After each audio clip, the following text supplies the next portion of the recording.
मस्जिद को उखाड़ कर फेंक दो, चर्च को उखाड़ कर फेंक दो और अब तो बात सीधा गुरुद्वारे तक आ पहुंची है। गुरुद्वारों को उखाड़ फेंकने की बात अब की जा रही है दोस्तों। वैसे देखिए, अब तक तो आप लोग समझ ही गए होंगे, शायद मुझे आपको बताने की जरूरत नहीं है कि आखिर ये बयान या फिर ये भाषण किस पार्टी की तरफ से, किस पार्टी के दिग्गज नेता की तरफ से आया होगा।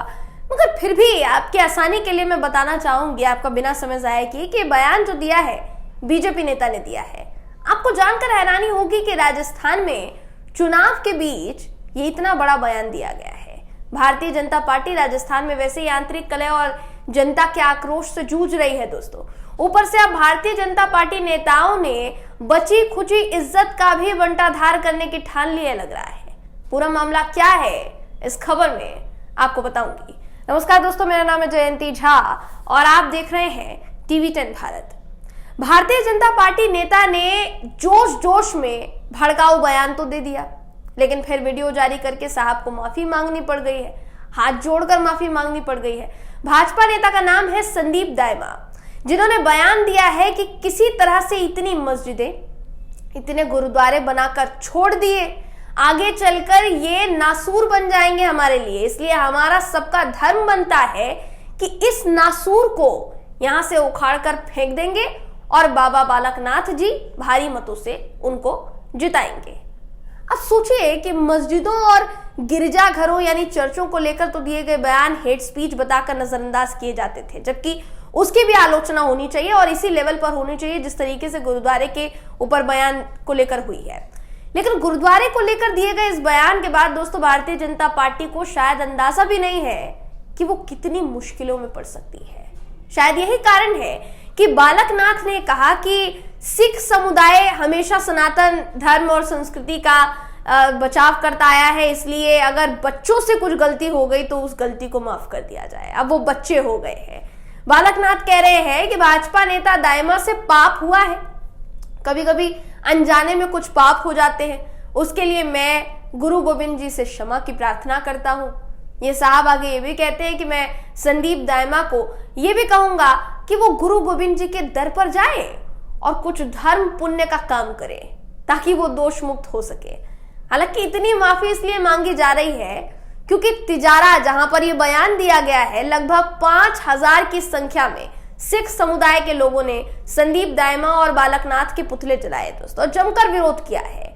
चुनाव आयोग ने भी इनको नोटिस भेजकर इनसे जवाब मांगा है। इसके बाद दाइमा को माफी मांगते हुए बाकायदा एक वीडियो जारी करना पड़ गया और ये जो वीडियो जारी इन्होंने किया, इस वीडियो में ये कहते हुए दिखाई दे रहे हैं कि मस्जिद मदरसा की जगह मैंने गलती से गुरुद्वारा साहिब का नाम ले लिया। मैं पूरे सिख समुदाय से हाथ जोड़कर माफी मांगता हूं। मुझे नहीं पता मुझसे कैसे गलती हो गई। मैं गुरुद्वारे जाकर इस गलती का पश्चाताप करूंगा। अब आप सोचिए इस बात को दोस्तों कि कितनी गंभीर बात है कि आप गुरुद्वारे को लेकर अपनी गलती स्वीकार करते हैं, लेकिन वहीं आपके लिए मस्जिद या मदरसे को लेकर या फिर चर्च को लेकर दिया गया बयान गलत नहीं है। आपको उस पर पश्चाताप नहीं होता है, आप उस पर कोई अपनी गलती नहीं मानते हैं। आपका कहना होता है कि मस्जिदों की जगह मैंने गुरुद्वारे शब्द का इस्तेमाल कर दिया। क्या मस्जिद शब्द का इस्तेमाल भी सही था? अगर गुरुद्वारे शब्द का इस्तेमाल करने पर इस तरीके से विरोध हो रहा है तो क्या मस्जिद का इस्तेमाल सही होगा? ये एक बड़ा सवाल है। आप मस्जिद और मदरसे को लेकर कुछ भी बोल जाएंगे, आप उसको नासूर कह सकते हैं। गुरुद्वारे को आपने नासूर कहा तो उसके ऊपर जितना बवाल मचा है उतना ही बवाल मस्जिद को लेकर भी मचेगा। लेकिन क्या कार्यवाही होगी? क्या इसको लेकर कार्यवाही होगी? और आखिर भारतीय जनता पार्टी के नेताओं के दिमाग में ये गलतफहमी कैसे पैदा होती जा रही है कि वो किसी भी धर्म समुदाय के धार्मिक स्थलों को लेकर कोई भी बयान, अंट शंट कुछ भी बयान देंगे और वो सह लिया जाएगा।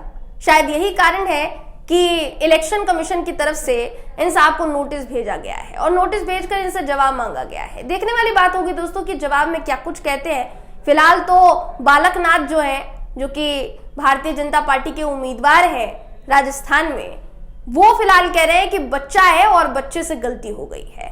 क्या वाकई में इनको बच्चा माना जाएगा? ये बड़ा सवाल है दोस्तों। फिलहाल इस खबर में बस इतना ही। आप इस खबर पर क्या सोचते हैं? आपकी क्या राय है? कमेंट करके जरूर बताइएगा। वीडियो अगर आपको पसंद आया हो तो वीडियो को लाइक कीजिए, शेयर कीजिए, चैनल को सब्सक्राइब करना बिल्कुल भी ना भूलें। फिर मुलाकात होगी आपसे अगली वीडियो में, तब तक के लिए नमस्कार।